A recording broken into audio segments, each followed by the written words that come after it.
we also want to produce. We want to show the world that amazing content can come out of Qatar.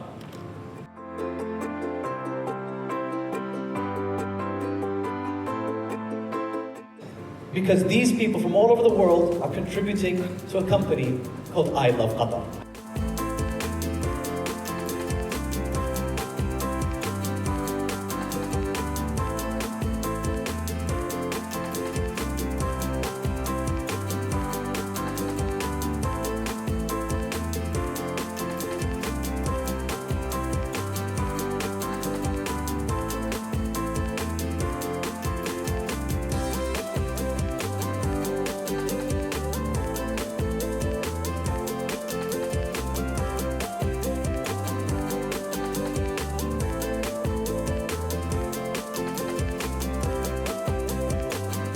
Hey there guys, it's Mr. Q, your friendly neighborhood Qatari, and I just want to say thank you to everyone who's been celebrating the 10th year anniversary with us.